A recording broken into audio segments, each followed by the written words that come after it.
Ladies and gentlemen, boys and girls, children who should not be watching this, welcome to the Jerich Show.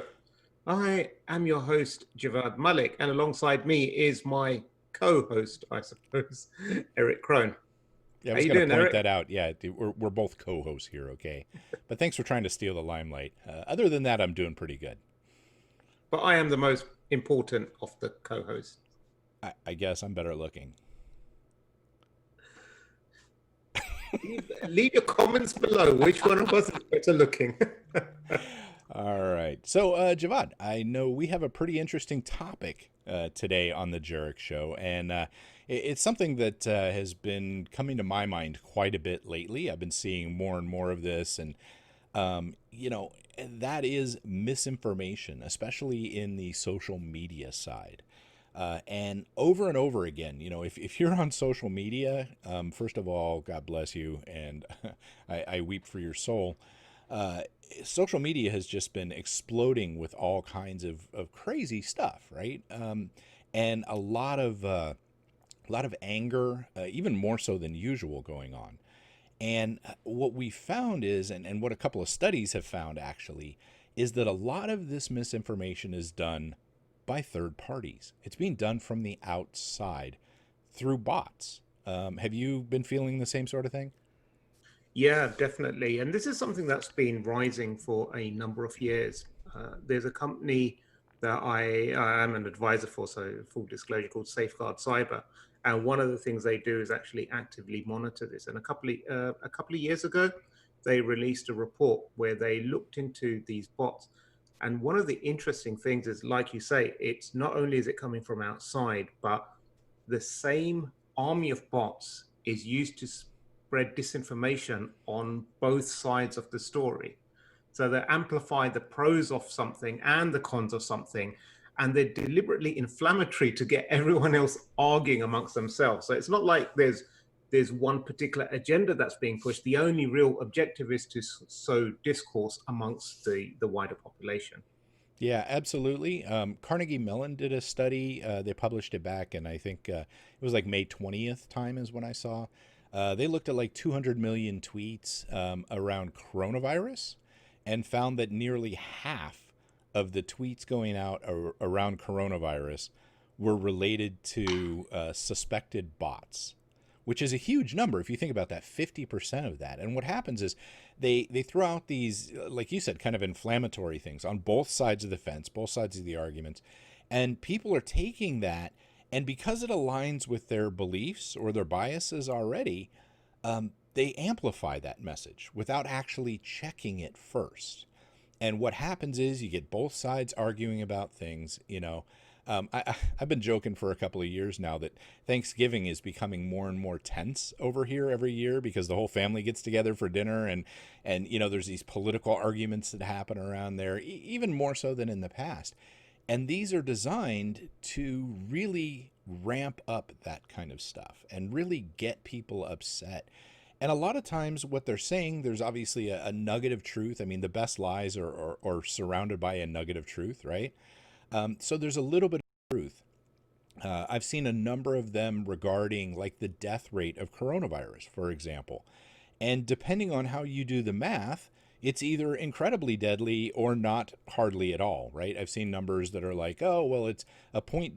I think they were saying like a 0.02% death rate or something, but that's taking like the world's population and dividing it by those who have died, right?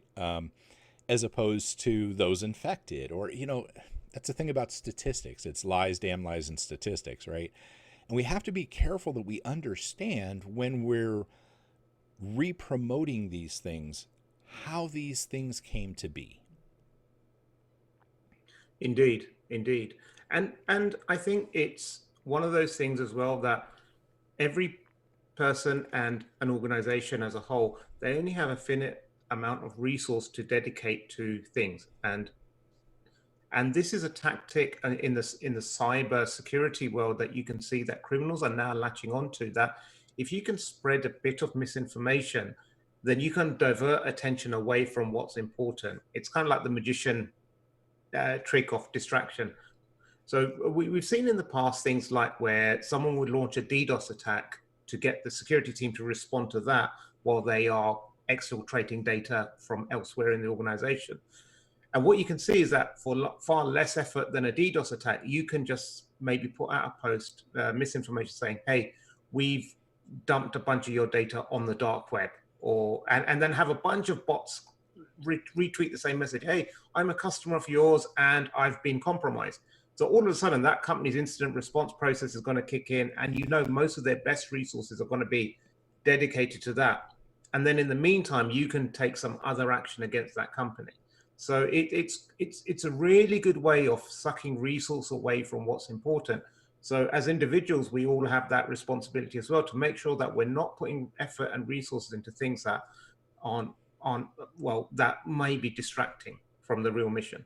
Yeah, it's a proverbial trash can fire, right? You start the fire in the trash can, and now everybody goes to deal with the trash can fire.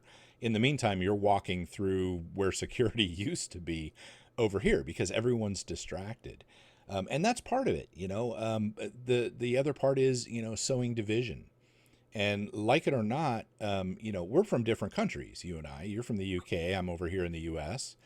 And but either way, dividing the people impacts the country and weakens the country when it comes to looking at nation state affairs and large scale things like that. These campaigns that we're seeing, they're right in line with what China and Russia is pretty famous for doing in the misinformation side. And, it's one of those things, too, that you can't really ignore either when something is somewhat credible, right? So, for example, last week we had one of these, the riots around George Floyd was going on. Actually, it was earlier this week. Geez, man, it's all running together. But there were some posts put out on Instagram in our area that specifically targeted our neighborhood to go riot in. It was like meet at this corner and then go into this neighborhood when this happens. And there were a couple of different Instagram posts that bounced around with this sort of thing. And of course, that put the neighborhood kind of on edge, right? And you look at that and you go, I really think this is a load of garbage. But in the same breath, you really kind of have to look at that and consider it. I mean, in our neighborhood, it's a quote unquote gated community, but the gates hadn't been closed in like weeks. The HOA actually went and closed the gates because of this sort of thing. There was a helicopter that hovered around our neighborhood for over an hour in the evening when this was supposed to be going on. Now, I'm looking at this going, this is crap, but they have to respond, and that ties up resources, and that causes problems along with it as well. And, there's some responsibility. If the HOA didn't do anything and some group does happen to walk in, well, what's going to happen, right? Lawsuits everywhere. So, yeah, it's a tricky situation, especially even if you know that it's misinformation. You have to do your due diligence. I suppose Mrs. Crone was very happy that the helicopter drowned you out for an hour. Yeah, yeah. She was actually, she was pretty nervous. I'm not gonna lie. She was like concerned about it, to the point that she wasn't sleeping. And they did like this quick neighborhood watch organization thing to go watch the entrances. I mean, it was crazy over a couple of Instagram posts, right? But this is the world we live in now, where people can throw out stuff like that, have an impact almost immediately with very little repercussion and absolutely no legitimacy whatsoever. But again, this is what's happening. So what I'm telling people, or what I try to help people understand, is regardless of what side of an issue you're on, do the research before you retweet it, before you repost it in social media. Look at it and say, does this really line up? Or is this just, I'm saying, yes, I believe it because of my biases? You've talked a bit about, about biases in the past too, right? Yeah, that's right. And it's so difficult to try and research and find something that isn't aligned with your biases. And then it's sometimes difficult to accept that as well. And the problem is because there is so much information out there. A good example is the 5G. So there's lots of theories, conspiracy theories. Obviously, we're going to call it conspiracy theories and laugh because we don't believe it. But for other people, these are legit findings that 5G is causing coronavirus or other health issues. And it's Um, legitimate enough that they're burning down 5G towers at times, right? that's right. That's right. Yeah, we've had some over here, even in well, outside of London, because we're too clever in London to fall for that crap. But outside of London, in the north of the country, we've had like some people burn down 5G towers. But you've had so much of this go up. There's a firm that's been selling USB sticks for £350 or dollars. I can't remember which.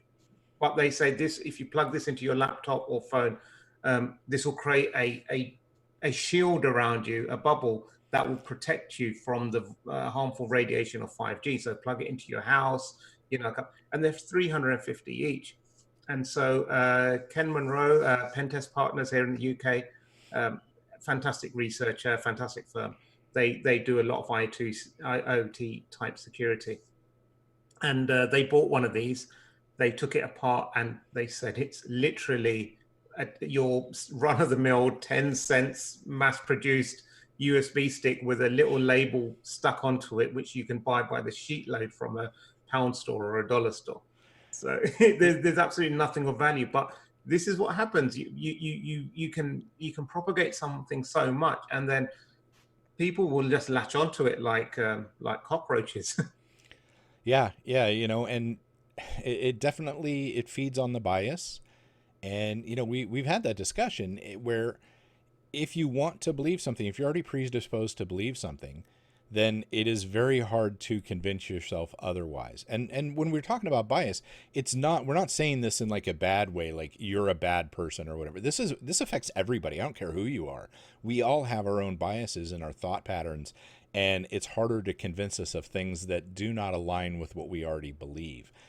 It's a hard thing to open your mind up to that, but it's something that we need more of and more careful looking at stuff like that. I mean, come on, a USB key that you plug in and creates a bubble around you that blocks 5G, seriously?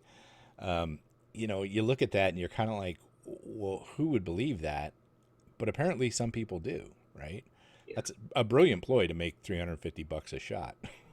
It is. It is. And I think this is where, from a human factor side, empathy is of utmost importance. So you don't legitimize. You don't say we agree. If you find someone believing something that you feel is incorrect, empathy is about trying to see the world through their eyes and try to understand why they are saying. So the approach isn't like if someone says, "I'm thinking of buying this," say 5G protector, it's not to laugh in their face and say you're dumb, you're stupid, and how can you Mm-hmm. fall for that stuff? But it's kind of like, well, I can see you're concerned for your health and the health of your kids, and that's a legitimate concern. And they're thinking, well, if I don't get it and I get corona, that's bad. But if I get it and I don't get corona, regardless of that, then it's that peace of mind. So how do you find that peace of mind in other ways? And then how do you work towards, and because it's a belief, it's not something that you can prove or disprove through a rational argument, but you can empathize with them and try to see things from their perspective. Yeah, the same thing I see with scams too, where people fall for scams and we look at it and we go, how could you fall for that? That was stupid. I talked to a guy actually just yesterday who had fallen for one of those like online sales scams where it's, hey, I want to buy this high dollar thing from you. Sometimes it's cars. In this case, it was furniture. I'm going to send you a check. And then the check ended up being for more whatever. And then it was like, hey, can you Venmo me back the extra, that kind of stuff, right? And that game that goes on. Now, a lot of us have heard of that and we go, oh, yeah, we're wise to that. But in the moment, they were using a lot of pressure techniques and tactics to get people to not apply that critical thinking. And sure enough, this very intelligent person fell for that and lost some money to that, and we all kind of, some of us, especially in security, go, how could you do that? That was just dumb. But unless you're in those shoes, unless you feel that pressure and the tactics and you know what's going on in that person's life, it's not really for us to judge. It's for us to try to help them if these things happen. Same with romance scams, same with all that kind of stuff that goes on with that. You make a great point there. We have to be less judgmental, even if they are selling 5G USB sticks. it's still a hard pill to swallow. It really is. But we can try to be a little bit more empathetic, certainly. So, Well, I think Indeed. that's about all I had for today. Don't want to make this too long. Want to wrap it up. You want to close us out, Javad? What are your final thoughts? Yeah. So I'll just quote Gary Kasparov for there's a quote: the point of modern propaganda isn't only to misinform or push an agenda; it's to exhaust your critical thinking to annihilate truth. Wow, that's actually pretty deep. I'm running that through my head right now, and that's pretty deep. Exhaust your critical thinking. And how many of us haven't gotten done doing something and just been mentally exhausted by disproving something or doing the research, right? So, very good point. Absolutely. So, on that note, thank you for joining us again for the Jerich Show. I hope you enjoyed this. If you like it, subscribe, give us some comments down here. And thank you for being here, Javad. Let's close it out with your catchphrase. Cool. Stay secure, my friends. Take care.